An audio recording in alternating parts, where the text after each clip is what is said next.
In the vast darkness of a lost soul, a temple bell echoes from a distant peak, piercing the fog of indolence. You stand there, amidst the mire of mediocre habits, wondering why the blade of your will has rusted with the passing years. The greatest enemy does not lie outside.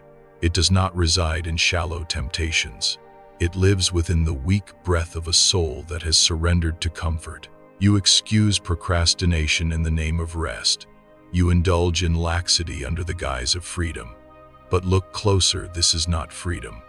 This is a chain forged in silk. In the spirit of the ancient samurai, every dawn is a rebirth, and every sunset is a brush with death. If you allow bad habits to corrode your character today, it is an insult to the ancestral blood flowing through your veins. Can you hear the cry of the greatness you have forgotten? It is being strangled beneath hours of meaninglessness, under the low desires you call instinct. Japanese wisdom does not teach one to flee from pain, but to face it with absolute stillness. A bad habit is like a crack in a precious tea bowl. You may mend it with gold through the art of kintsugi, but first, you must have the courage to look directly at the broken shards. Do not attempt to hide your weakness with hollow promises of tomorrow. Tomorrow is the graveyard of the defeated. Only now is the sharpest blade to sever the shackles of the past. This life is a grand tragedy if you live only to satisfy petty instincts, but it becomes an epic anthem if you use discipline to temper your spirit. A bad habit does not vanish. It is only conquered by a will of steel. Prepare yourself, for this journey is not for the faint of heart. This is a war to reclaim the kingdom lost within your own mind. The bell has ceased. The fog has cleared. It is time to choose.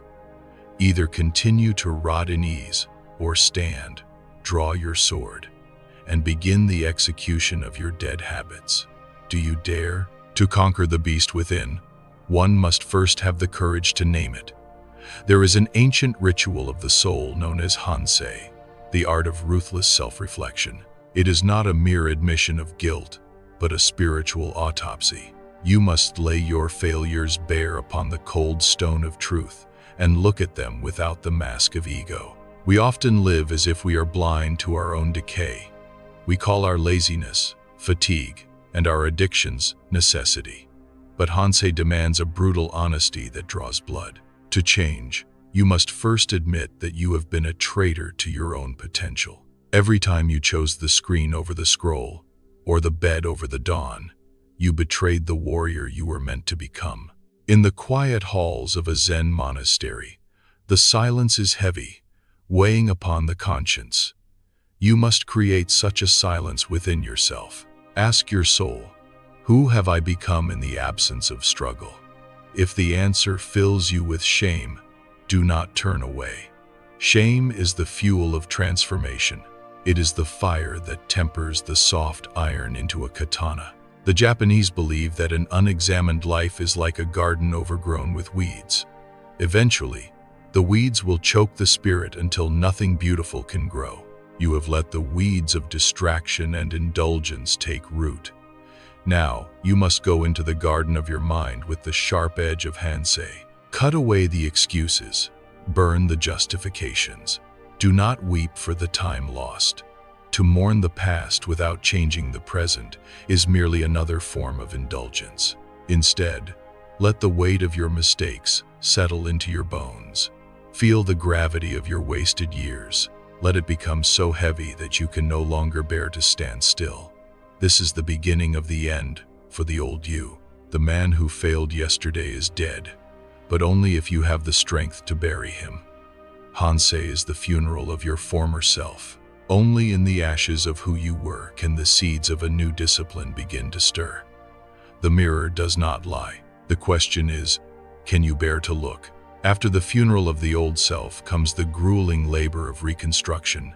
The world expects you to move mountains in a single night, but the wisdom of the East knows that the mountain is moved one pebble at a time. This is the path of Kaizen, the relentless pursuit of the small, the steady, and the infinitesimal. A bad habit is a fortress built over years of neglect. You cannot bring it down with one frantic swing of the hammer. If you try to change everything at once, you will break before the fortress does. Instead, you must become like water, patient, persistent, and unyielding. Water does not shatter the stone with strength. It wears it away by dropping, second by second, century by century. Do not seek a revolution. Seek a ripple. If you cannot master an hour of focus, master 1 minute. If you cannot conquer the dawn, conquer the first step out of bed. These are not small victories. They are the strategic maneuvers of a general reclaiming occupied territory. Each tiny act of discipline is a strike against the chaos that has ruled you. In the forge of the swordsmith, the blade is folded thousands of times. Each fold is a minute change, invisible to the untrained eye. Yet it is what gives the steel its soul. You are the steel. Your daily, microscopic improvements are the folds that will eventually make you unbreakable. To despise the small step is to remain a prisoner of the giant leap that never comes. The ego demands glory, but the spirit demands consistency. Kaizen is the death of the ego's vanity.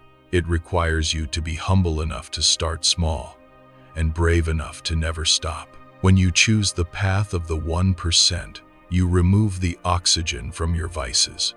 They cannot breathe in an environment of constant growth. The road to mastery is paved with boring, repetitive, and tiny actions. It is not glamorous. It is a slow, methodical march through the trenches of your own resistance. But remember, the man who moves a mountain began by carrying away small stones. The fortress is trembling. Do not stop. Do not look back. One more fold, one more drop, one more step. As the fortress of your old vices begins to crumble under the relentless weight of Kaizen, a new danger emerges: the arrogance of progress. You may think that because you have mastered the morning, you have mastered the soul. You may believe that because you have silenced the body, you have conquered the mind. This is the trap of the expert. The moment the heart closes, the spirit begins to atrophy. To sustain your victory, you must embrace Shoshin, the beginner's mind. In the beginner's mind, there are many possibilities. In the expert's mind, there are few. Think of the white belt of a novice. It is pristine, untouched by the dust of the dojo. As the years pass, the belt turns black through sweat and toil. But the true master knows that if the black belt is worn long enough, it eventually frays and fades, returning once again to white, to end where you began, but with the wisdom of the journey that is the ultimate realization of discipline. A habit is never truly beaten. It is merely held at bay by a mind that remains vigilant. If you become complacent in your strength, you become brittle. The moment you say, "I have arrived," you have already begun your descent. You must approach every sunrise with the same trembling reverence as the day you first decided to change. Each act of discipline must be performed as if it were the very first time, with curiosity, with intensity, and without the weight of past success. Do not let your new virtues become a new suit of armor that prevents you from feeling the world. Discipline is not a cage, it is a lens. It should make you more aware of the subtle whispers of your intuition, not deaf to them. If you become a slave to your schedule, you have simply traded one master for another. Empty your cup.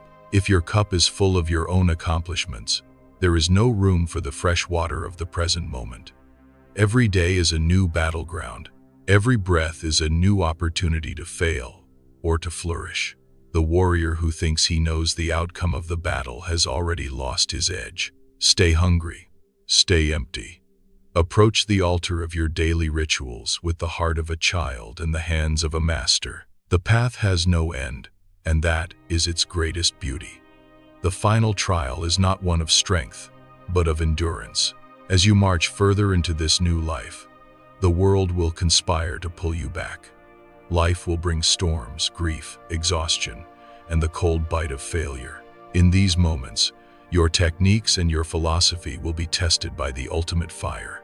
To survive, you must summon the spirit of Gaman, the art of enduring the unendurable with dignity and grace. Gaman is the silent strength of the bamboo that bends in the hurricane but refuses to snap. It is the ability to suffer in silence without complaint, to hold your position when every fiber of your being screams for retreat. Breaking a habit is easy for a week. It is a war when it lasts a lifetime. There will be days when the light of inspiration fades, and all you are left with is the raw, jagged edge of your own resolve. You must understand that the pain of discipline is temporary, but the shame of surrender is eternal. When the temptation to return to your old shadows becomes overwhelming, remember the Hansei you performed. Remember the man you buried in the ashes. To go back is to dig up a corpse and call it a companion. Look at the scars on your will. They are not marks of shame. They are the gold in your kintsugi. They are the proof that you were broken and chose to become stronger at the seams. This journey of breaking bad habits was never about self-improvement. It was about the reclamation of your sovereignty. You are no longer a leaf blown by the winds of impulse. You are the wind. The path of steel mind is not a destination you reach. It is a state of being you inhabit. It is the commitment to be the master of your own internal empire, regardless of the chaos at the gates. The ancient masters are watching. Your future self is waiting. Neither will accept excuses. Now, take this wisdom and forge it into your daily life. Let your actions be your prayer. Let your discipline be your monument. The time for contemplation is over. The time for transformation is now. Stand up. Straighten your spine.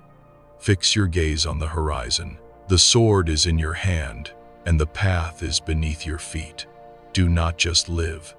Prevail.